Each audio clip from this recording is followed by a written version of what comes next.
বাৰে বাৰে অচিনাকি লোকৰ সেনচকু খালী ঠাইত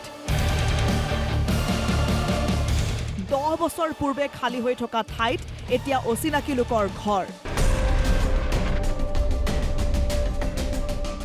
গোহাইগাঁৱৰ 2 নম্বৰ চেৰফানগুৰি গাঁৱৰ পূব অঞ্চলৰ ৰাজচক্ৰৰ ভূমিত এইদৰে ঘৰ সাজি বসতি স্থাপন কৰিছে অচিনাকি লোকে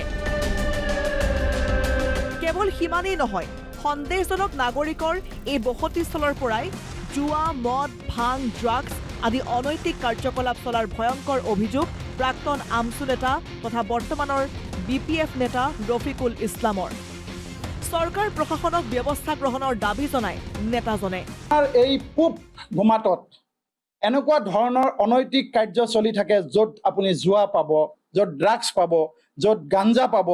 বিভিন্ন ধৰণৰ অনৈতিক কাৰ্যকলাপৰ লগত ইহঁত জড়িত চুৰি কাৰ্যৰ লগত জড়িত ডকাইতি কাৰ্যৰ লগত জড়িত আৰু মূল কথাটো হ'ল এই মানুহখিনি খুব নতুন মানুহ আজিৰ পৰা যদি 10 বছৰ আগত আপোনালোকে ইয়াত আহিলেহেঁতেন তেতিয়া আপোনালোকে দেখা পালেহেঁতেন যে ইয়াত কোনো এখন ঘৰ নাছিলে এই অচিনাকি লোকৰ আতংকৰ বাবে অতিষ্ঠ হৈ পৰিছে বহু খিলঞ্জীয়া পৰিয়াল এই দখলীকৃত ভূমি শীঘ্ৰেই মুক্ত কৰাৰ দাবী ৰফিকুল ইছলামৰ বিভিন্ন জায়গাত এই ধৰ্মীয় সংখ্যালঘু মানুহখিনিক আজি মিয়া বুলি বিভিন্ন ড্ৰাগছ এফেক্টেড ৰেপৰ লগত জড়িত বুলি কৈ বিভিন্ন পাকে প্ৰকাৰে আমাক তুচ্ছ তাচ্ছিল্য কৰি থকা হৈছে তাৰ কিছুমান আমাৰ দুখো আছে এই এনেকুৱা ধৰণৰ কিছুমান প্ৰকৃতিৰ মানুহৰ কাৰণে আজি আমি গোটেই অসমত এই লাঞ্ছনা আৰু এই বঞ্চনাৰ ভুগিব লগা হৈছে গতিকে মই আমাৰ গোসাইগাঁও প্ৰশাসনক সৰুজোৰে অনুৰোধ কৰিম যে আমাৰ এই 2 নম্বৰ চেৰফানগুৰি গুমাটৰ পূব অংশত অনতিপলমে সঠিক তদন্ত কৰিব লাগে আৰু ইয়াত যি অনৈতিক কাৰ্যবিলাক চলি আছে অনৈতিক কাৰ্যবোৰ বন্ধ হ'ব লাগে এইখিনি আপোনাৰ থ্ৰুদি আপোনালোকৰ এই নিউজ চেনেলৰ থ্ৰুদি মই প্ৰশাসনক তুৰ্জৰ দাবী জনাইছো কিন্তু কেনেকৈ ইমান মৰখাহ অচিনাকি লোকৰ কিয় বাৰে বাৰে খিলঞ্জীয়াৰ ভূমি চৰকাৰী ভূমি টাৰ্গেট সন্দেহজনক নাগৰিকৰ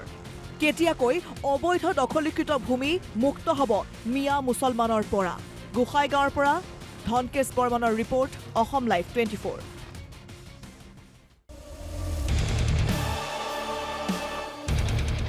বাৰে বাৰে অচিনাকি লোকৰ সেনচকু খালী ঠাইত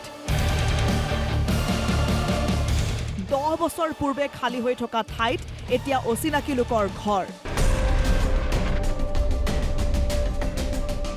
গোহাইগাঁৱৰ 2 নম্বৰ চেৰফানগুৰি গাঁৱৰ পূব অঞ্চলৰ ৰাজচক্ৰৰ ভূমিত এইদৰে ঘৰ সাজি বসতি স্থাপন কৰিছে অচিনাকি লোকে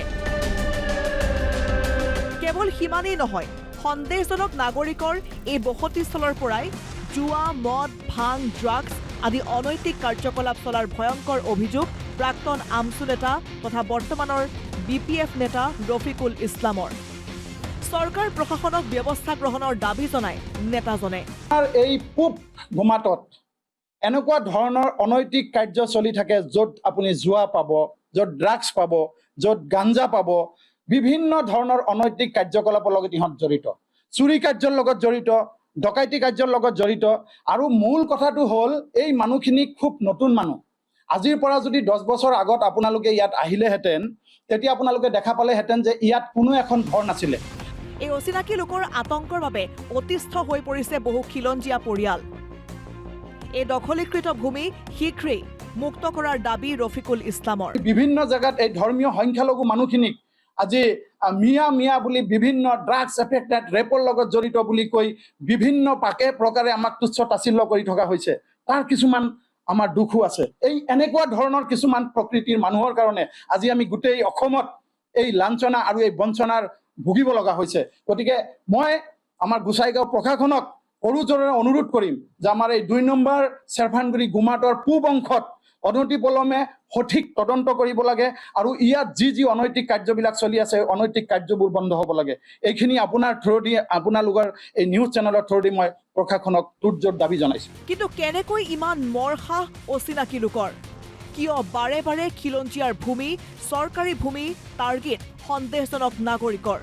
কেতিয়াকৈ অবৈধ দখলীকৃত ভূমি মুক্ত হ'ব মিয়া মুছলমানৰ পৰা গোহাইগাঁৱৰ পৰা ধনকেশ বৰ্মনৰ ৰিপৰ্ট অসম লাইভ 24